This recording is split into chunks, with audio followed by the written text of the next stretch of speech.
Welcome, advocates, to another episode of the Leading Equity Podcast, a podcast that focuses on supporting educators with the tools and resources necessary to ensure equity at their schools. Today's special guest is Dr. Darin Thompson. So without further ado, Darin, thank you so much for joining us today. My pleasure. Thank you for having me. Pleasure is mine. I'm excited for today's topic. We're going to be talking about instructional quality. But before we get into that, I'd love for you to share a little bit about yourself and what you currently do. Absolutely. Like you said, my name is Dr. Darin Thompson. Most people just call me Dr. T. And I'm a school improvement coach with over 20 years of experience as a teacher, as a principal, as a district level administrator. And I'm also founder of Pivotal Leaders Group, where we help school leaders drive improvement efforts with greater impact without relying on heroics that lead to burnout and instead of progress. And that mission right there touches home for me because I remember being a member of the school improvement team as a teacher leader early on in my career. And we were working really hard at school improvement, trying to get the results. But lo and behold, despite our effort, despite what we were putting into it, we were coming up short every year. And student success depended upon us getting it right. And with that being said, I know for me personally, I had some personal reflection because I started contemplating whether or not I needed to walk away from the profession altogether because of that frustration, because of what was going on just wasn't sustainable. And with that being said, I just couldn't continue to work to the point of exhaustion and near burnout, and the results still come up. So I remember having a conversation with one of my mentors about what was going on, because our only solution was to go back, tweak our strategies, tweak our interventions, and add on more strategies and more interventions and push harder. And that was like insanity unfolded because the results weren't shifting despite us, again, doing the same thing over and over, expecting different results. So my mentor pointed out, he said, you know what, Darin, y'all have a gap. Y'all have a gap in your system around improvement. And that gap created misalignment between the conditions for improvement and the efforts around the improvement goals. And with that, it hit me. I was like, you know what? The way we do school improvement, the way that we approach it, it is exclusively technical in nature, where there's a focus on what to implement, the strategies and the interventions, while ignoring whether or not the conditions around those things allow for those efforts to work. So I built this signature framework around that. And fast forward, I later became a principal. And at that point, it made sense for me to implement that framework. I didn't know what the results were going to look like. But after launching that framework or using that framework, in my first year, my team and I were able to move our school from being in state monitoring status to fully accredited in 1 year just by using that framework. And for me, it was a no-brainer. I was like, I got to keep using this thing. So fast forward, as I moved on in my career, it allowed me to lead successful improvement across multiple school divisions, resulting in double-digit gains in student outcomes, performance exceeding state averages, and then closing gaps for students that have the greatest needs. So for me, those results definitely check the box in terms of being able to lead improvement in a way to ensure the success of all students. But more importantly, it allowed me to lead improvement in a way to get the results, but also protecting my own well-being, protecting my peace, so to speak. Okay. I know that was a long intro to me describing myself, but yeah. No, this is good because I'm curious because, first of all, congratulations on that accomplishment. I know that's not an easy task to go from, you said y'all were monitored by the state and then you became an accredited. Walk us, like, what was the school situation when you first entered? Because that's some serious growth within a year's time frame. Tell us a little bit more, because our listeners might be like, I'm sure we got a few that are going to be in some similar situations that could benefit from listening to, like, where were things at exactly? Like, where were things at when you walked in? Yeah, things were in a place that, let me say it like this. There was a lot of attention needed to instruction, and there was a lot of attention needed when it came to school culture. So that was one of the biggest things coming in, because I remember my superintendent telling me at the time when I took on the role, he was like, culture and climate. And I'm like, what does he mean, culture and climate? I get it, but why is he emphasizing it this way? And then once I got in the building and peeled back some layers, I was like, aha. So right away, I had to leverage support and accountability in a way where we could transform some beliefs and behaviors and norms right away, some quick wins. And I connected those things to instruction. Everything in terms of what the DNA of that school was in terms of its culture around instruction. So that was a laser focus on top of the improvement efforts, the interventions, and the strategy. So focusing on transforming beliefs in a way that there's stronger engagement and commitment, and people move away from having limiting beliefs about student potential and actually believing, because those things are self-fulfilling prophecies. And then doubling down on monitoring and supporting instruction in a way to grow teachers, to grow them by way of them being able to deliver high quality instruction, but also in real time gauge and account for the gaps in mastery and close those gaps. So doing those things right then and there gave us the ability to make some huge gains in an area where we were struggling. And those were double digit gains. And then we made some single digit gains in other areas that put us at meeting benchmark for full accreditation. Okay, cool. And what was the demographics of your school? The demographics of my school, it was about 80% African American and 20%. I mean, it was a clean break. I mean, well, let me not say 20% in terms of the other demographic. It was about 18% white and about 2% that classified as biracial or other. Okay, cool. Well, let's get into it because you mentioned instruction. And I would say that we could all agree that instructional practices, classroom management, those are very important pieces of a classroom and to show that growth that we need. And when we talk about how districts often will adopt a certain math curriculum or English curriculum or whatever, what have you, teachers get that information and they are implementing that into their classroom. But one classroom that's third grade might look different than another third grade classroom. So I kind of want to get your take on what is instructional practice or quality to you, so that way we have a little baseline as far as the conversation as we go forward. Absolutely. Instructional quality, I equate that to what I call instructional effectiveness. And what that means is that teachers have the ability, they have the knowledge, skills, and confidence to deliver high quality instruction, but also have the ability to gauge and account for gaps in mastery in real time. And they have the ability to put in place those interventions, spiral certain concepts in the warm up to revisit previously learned material that students didn't master. They know how to use flexible grouping and run the gamut when it comes to intervention to close those gaps. So we have those students who have met mastery, but also those students who have not met mastery catching up, and we're closing those gaps. So instructional quality in that sense means that every student has what they need to be successful. Every student has access to the instructional quality to ensure that they are successful. All right, perfect. All right, that's a good starting point. So everyone, no matter which classroom it is, every student has access to basically what they need. And I mean, to me, that's baseline to what equity looks like. So I'm glad that we're starting there because you're speaking my language. So let's talk about it, because let's say I have a brand new teacher. First year, maybe I have another. Let's say I have three. Let's keep the third grade. So I have one class veteran teacher, one class brand new teacher, maybe within their first 4 years, and another class that is a teacher that's in the process of transitioning into a change of career. So they don't have any formalized teaching experience. Again, each classroom is going to look different, even though the curriculum is the same. What are some things or ideas that you can give to us when it comes to how do we approach those three classrooms? So first thing we have to do is we have to make sure that we're not random or acting in random fashion when it comes to two things.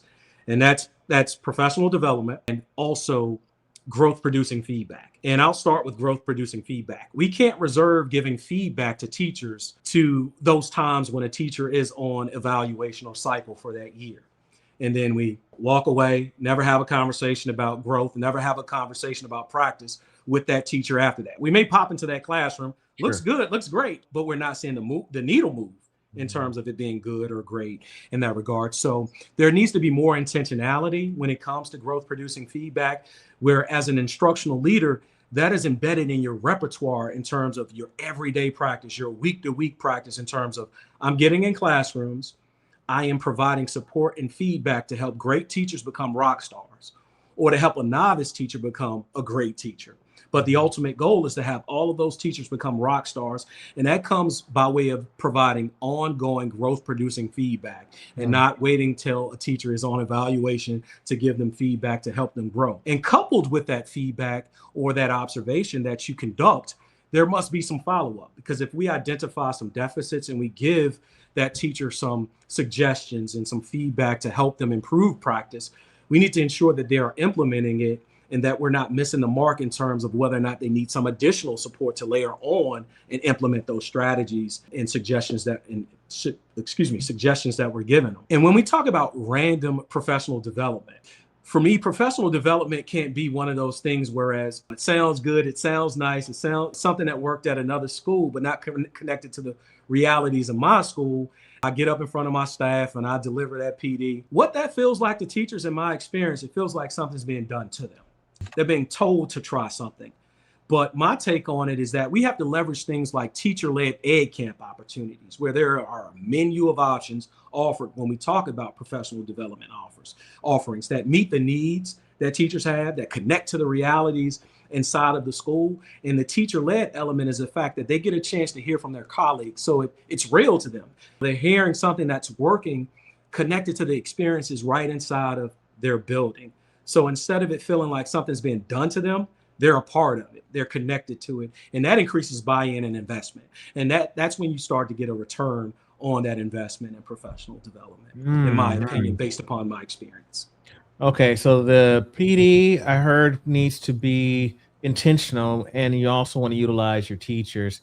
How do we identify? Because again, going back to those three examples, you got three different levels of teachers. How do we make sure those three teachers feel as if they have some buy-in into that professional development? Absolutely. So one of the things that I did as a practitioner to talk about in my book is that I use that observational feedback, that data from the observational feedback, and we can identify teachers who are knocking it out of the park with certain strategies, with certain practices, with certain principles around delivery of instruction. So it would be routinely, whereas those conversations take place with those teachers. I really like what you demonstrated in terms of teaching parallel lines and transversals, just using it as an example.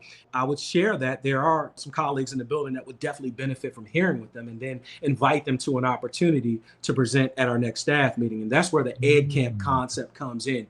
I would typically offer like 5 offerings, professional development offerings, like 45 minutes led by a teacher based upon some of those things that we captured through observation and a teacher being willing to share their practices.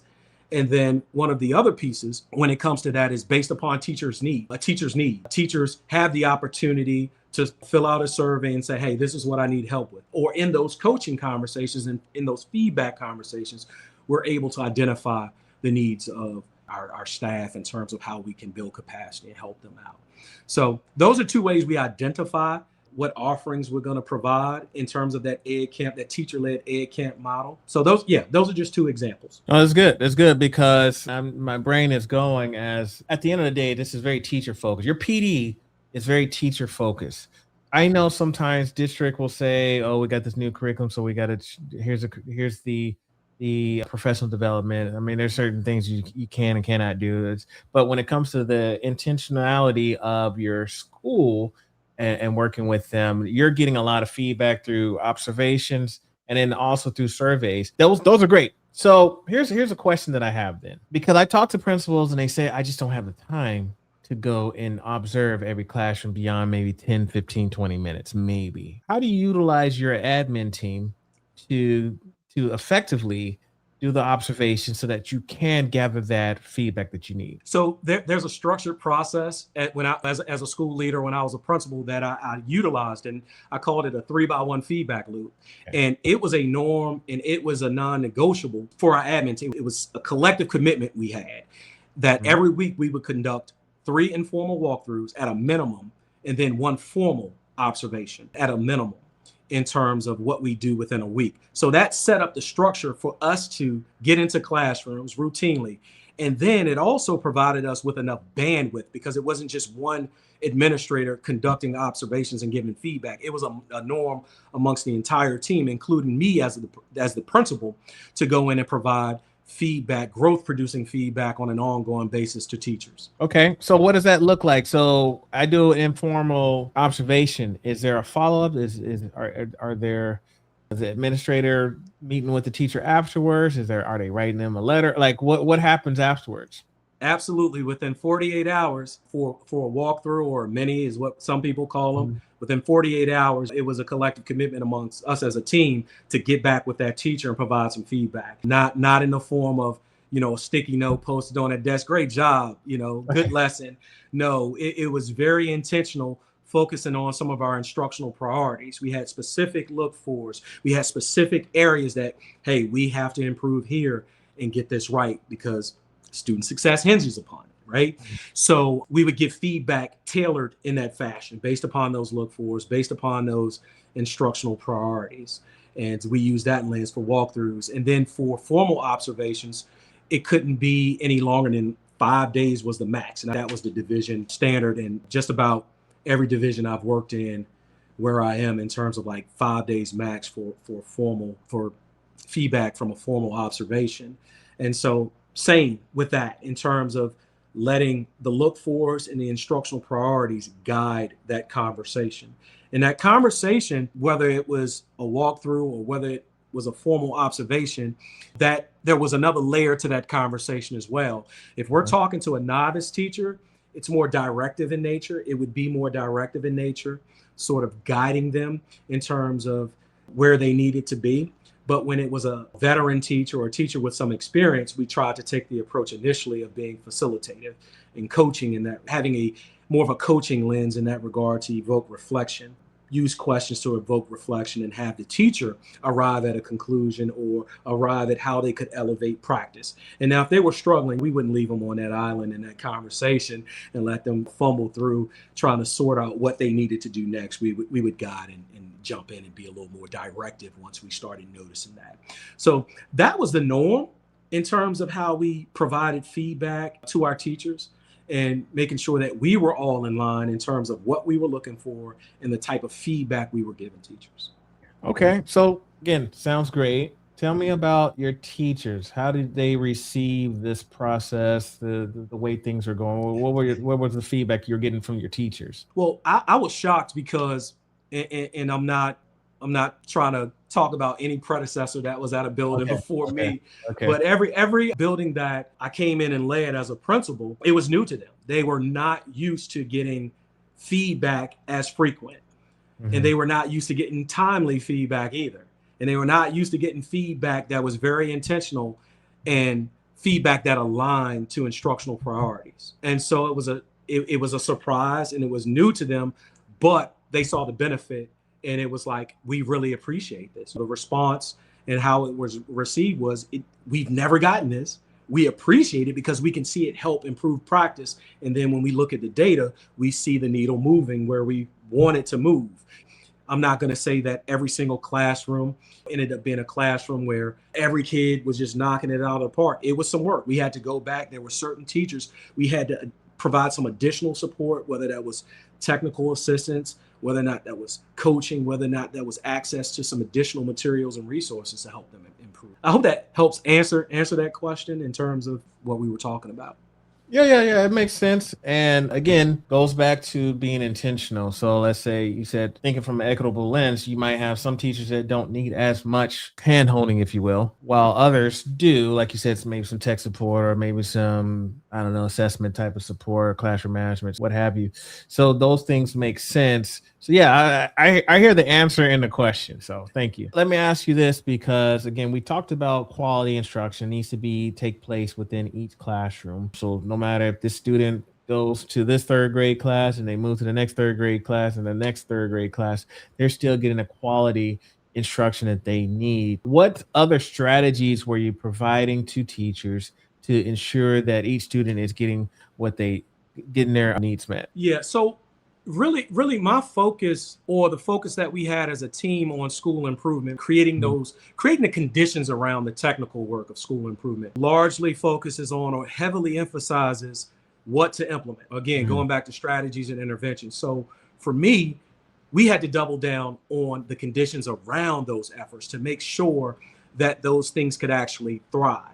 So with those conditions, making sure that every kid has access to what they need or the opportunity to be successful started with their beliefs. We had to work on beliefs, making sure that there were no limiting beliefs around student potential, because that clouds how you approach, how you serve, how you support how you support students. And with that, there was a system of leveraging support and accountability. And this is rooted in some work by Anthony Muhammad that we borrowed from, to transform school culture in a way so that we didn't have those pockets where there were limiting beliefs about student potential. We had everybody who believed in the ability of their students, regardless of where they came from, regardless of their background, etc. Also, looking at the conditions around improvement, we had to make sure that we weren't just meeting. Teams were not just meeting for the sake of meeting, having surface level conversations and coordination around things like airing grievances about students, about admin, about parents, or our focus, we need to get on planning for class coverage next week, those kind of things. So changing conditions for us meant that we had to make sure that our teams and our teachers were adhering to PLC culture, making sure that we were leveraging that shared knowledge, expertise, and accountability to ensure that every student was meeting the mark. Every student was demonstrating progress. Those are just two elements of creating the conditions in terms of some of the additional things that I did as a school leader, or I worked with my teams on to put in place to ensure that we were making sure that every student was successful. How often did the PLC meetings take place? I know some schools they meet just about daily. Some will meet once a week. What was kind of the schedule? Yeah, based upon that. So every teacher had a planning period, and then a period that could be designated for professionals such as duty. And so based upon how our even and odd day schedule worked, you could have your planning 3 days a week, or you could have it 2 days a week. But every planning day, the way that we built our master schedule was totally dedicated for teams. If, as a high school principal, that geometry team, they all had the same block off. It had dedicated time to focus on collaborative planning, because without that structure, we can't even begin to talk about that we're utilizing the PLC framework or the model or the process. All right, love it, love it. All right, let's shift gears a little bit, because like you said, from one year to the next, it looked a lot different. How do you continue or maintain that level of excellence? That's the best word that comes to my mind. Like, how do you maintain that? Because I know sometimes people will say, "Oh, we've improved our school. We're now an A school, or we're now this, we're now that." How do you maintain that so that you're not losing those efforts? Yeah, you can't. No, I'll just say this flat out, and then I'll get into a little more context. You can't let up off the gas when it Yeah. comes to the conditions and the adaptive work Okay. around the actual improvement plan. We can keep pressing with that improvement plan, the strategies, the interventions, but if those conditions, if the beliefs, if the relationships, if the skills and the accountability aren't strong enough to support those efforts, then we're going to be back at square one. So you have to continue with your improvement efforts and double down on making sure that those conditions are strong enough to support the improvement effort. So that's what I did, making sure that in our building we had the right beliefs by focusing on culture. I had to make sure that my own beliefs were in check, because sometimes pressure does create doubt. And when there's doubt around improvement or the possibility of improvement, you will attract that outcome. I believe firmly, because this is rooted in cognitive behavioral therapy, that you bring about what you think about. If you have limiting beliefs, you will get limiting results. And also another element when we talk about conditions was the focus on instructional capacity, making sure that we continue to protect instructional effectiveness, and also made sure that we stayed true with adhering to PLC culture. So those things, those four things that I just mentioned, which are four cornerstones that I mentioned in my new book, The Four Cornerstones of Effective. I mentioned those four cornerstones, but focusing on those things will definitely allow you to keep momentum. I'm a Solution Tree author, and so I have much respect to Solution Tree and what they're doing. Could you run down what the four cornerstones are? Do you mind? Oh, absolutely. Absolutely. So the four cornerstones are essentially four key drivers of successful school improvement. And those four key drivers relate to those conditions, the adaptive work that I mentioned or touched on a little bit in this interview. And the four cornerstones, to be exact, are leadership mindset. There's also school culture. And those two elements alone help you create or gain traction in your school improvement efforts. And then the other two cornerstones are staff capacity and school-wide collaboration. And those two things help you turn the traction into momentum. And so my book breaks down, again, my book goes into how to strengthen those four elements, how to create those conditions for successful improvement by walking you through four mini frameworks that are embedded within my larger framework called the Pivotal Improvement Method. Perfect. Perfect. All right. That makes a lot of sense. And again, folks, definitely support and provide an opportunity for if you're in school leadership. Is this for school leaders or? For school leaders, absolutely. For school leaders and leadership teams. Okay, perfect, perfect. All right, so I would say this, Darren. I mean, just kind of thinking about again the amazing growth that took place within a year's time is a lot to celebrate. And so again, the pieces that I took from this conversation was you need to be very intentional with your approach, especially when it comes to professional development. And then you also have to maintain it. It can't be a one and done. Oh, we finally arrived to the finish line. No, we cannot become complacent. I'd love for you to take us home with any final words of advice that you want to provide to our listeners out there. I touched on my mission a little bit earlier in my intro, but for me, the drive behind this book and everything that I do is just making sure that leaders can drive school improvement efforts with greater impact without relying on heroics that lead to burnout instead of progress. I want people to be able to have the toolkit necessary so that they don't have to go through what I went through in terms of the experience to get into the point where I could actually lead improvement successfully. And with that being said, that checks another box for me, because that other box is being a pivotal leader means that you can successfully lead school improvement and ensure the success of each and every student in your building. Not some, not a few, each and every student in your building being successful is that goal. So my mantra behind that is lead with impact and protect your peace. Woo. All right, sir. If we have some folks that want to connect with you, what's the best way to reach you online? Absolutely. You can reach me online. If you want to connect, my website is drdarinthompson.com. And that's DR instead of DOCTOR. So it's drdarinthompson.com is my website. And I'm also, my handle is similar on Instagram and YouTube at Dr. Darin Thompson. I'm also on LinkedIn under my name, Dr. Darin Thompson.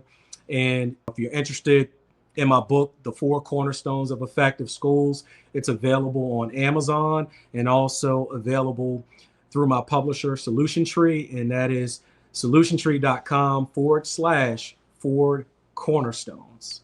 There it is. Well, again, Dr. Darin Thompson is with me. Thank you so much for your time. I appreciate it. Pleasure. It's been a pleasure. Thank you for having me.